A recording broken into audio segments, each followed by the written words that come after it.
or that kid ran off and he stole a paper. What a dick. And you're supposed to go to a bookstore. Now, if you have a question, you can talk to that guy and he'll tell you, but I already know where to go. Normally you walk around, but you can hold shift to run. And it's really laggy, but it's because of Fraps again. My respects, Miss Fleming. I think Good day, Mr. Holmes. I think Miss Fleming is the wife of the in the paper it said that there was a lighthouse keeper that died, and I think that was her husband. Good morning, Mr. Holmes. How are you? I have some new novels that should interest you. A nice illustrated volume on fish, and a collection of legends on piracy. They must be here somewhere. And I just realized something too. Alright people, if you ever play this game, you have to pay attention. I am also oftentimes fall victim to this as well. In the paper it said that the lightkeeper's nephew is taking over, and he just returned from India. Remember that. A book about sea fauna. This may not seem much, you know, I mean, Holmes collected all kinds of books, but, you know, it's like, well, why the hell would you want a book on fish? Well, you'll find out later. Ah, the pirate's book. This just is basically about a pirate, you know, the stereotypical bad pirates, then they hide their treasure, and everybody's looking for it. I will take them. Thank you, and goodbye, Mr. Holmes.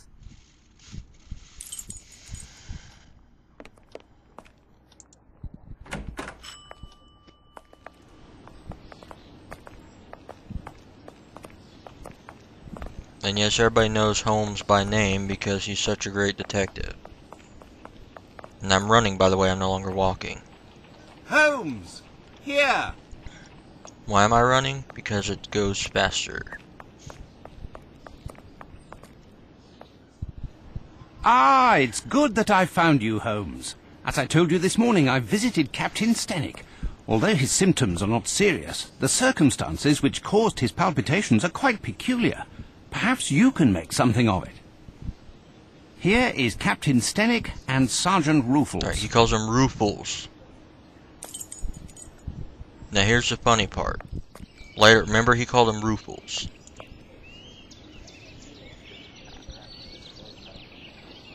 Captain, I understand from Watson you are quite upset. Any man will be the same, and with less provocation. My servant is left in the middle of the night. Damned ungrateful after all I have done for him. To top it off, he knows not one word of English. Finally, if he causes any damage, I will bear the brunt of people's anger and suffer the consequences, as I am the person who brought him to England. How long was he in your employment, and is he accustomed to vanishing in this manner? We returned from Australia more than 5 months ago now. But to his credit, he never left this house before now. He is afraid of the city, as are many inhabitants from open spaces. Could he have stolen something? Upon my word, no. How much money does he have on his person? Frankly speaking, he didn't have any money. I kept his wages for him, and they are in my safe.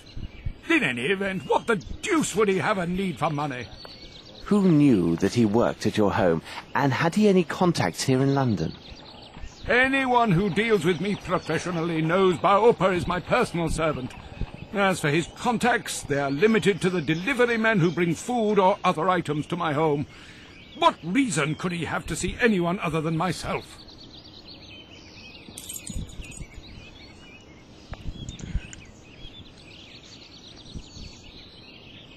Now then, Sergeant, what is it about, and what elements of the crime do you have documented?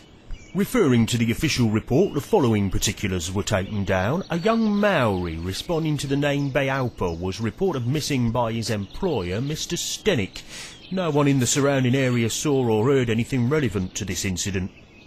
In truth, we rarely concern ourselves with cases such as this, but the lad speaks not a single word of English, and according to his employer, has considerable strength. Considering the wild customs of his native land, who knows what damage he could cause? You must know, Mr. Holmes, there have been a few similar cases reported recently. The facts are much the same. Immigrants from the poor districts have been reported missing by their families. We expect that some low-class brothel has opened its doors to the local exotics, and Mr. Holmes, you can imagine how word would spread. Mark my words, with his unique looks and speech, we'll find this boy in no time. I imagine he'll have nothing worse to show than empty pockets and a delighted air. That is a possibility, to be sure. However, I would be most grateful if you could ask your superiors to send me the reports about those similar cases. I rely on you, Ruffles. Watson, continue your search here. I must follow another lead. Alright, did you hear that? Watson called him Ruffles, but Holmes called him Ruffles. That pissed me off. Not only are Ruffles potato chips, but Ruffles are also the frilly stuff that they used to wear back before this, I believe. Or they still do. Fancy pants people, anyway. I'm going to pause recording right here because it's getting really laggy, and I'm going to adjust some settings, see if it works better.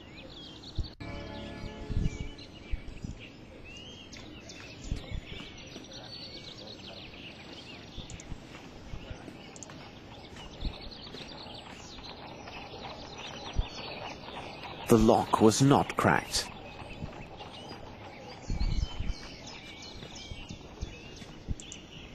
Flaxen. Alright, Yellow welcome in back. colour. Sorry about that.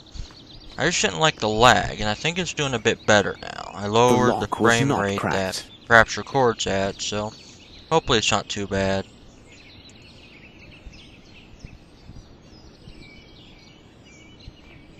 Okay, so apparently the lock was not cracked. There was a piece of cloth hanging from that nail. What a peculiar drawing.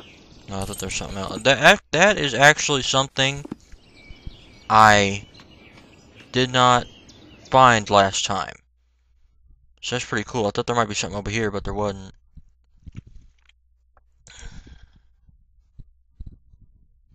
I guess that splits. Alright.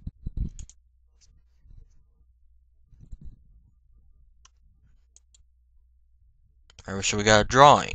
Now we also got appears this. to contain some measure of opium. I shall Now you may analyze wonder, it at Baker what Street. the hell is this? Well, that's where you get this puppy. And normally you look for anything looking peculiar. Notice how that's a bit out of place? I mean, yeah, you got rocks and stuff, and it may look like anything else. But Footsteps. Let's see. and Baker Street is basically like your headquarters. I mean, it is essentially The size where is you do all undoubtedly your 7. The shoes are also experimentation. hard soled.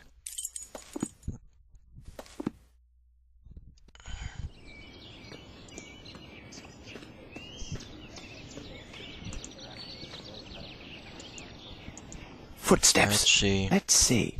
We can examine.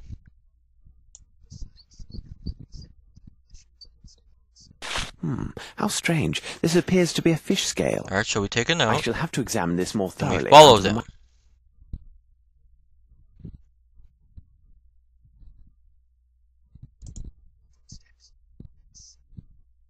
Now, you can actually see The something right right shoe is here. missing a nail. So we move the magnifying glass. It's a fish scale. Alright, now. Look at this footprint. Now, for the longest time, I was here, Yes, there is something here. here, and here. I'm like, well, what the hell? And I actually moved over here. Now, do you see those two tiny holes? It looks like a vampire bit it or something. Or actually, no, it's only one hole. You know how hard that is to see?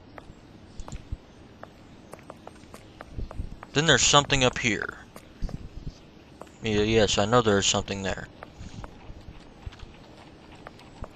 Alright, good. The lag seems to have gotten better.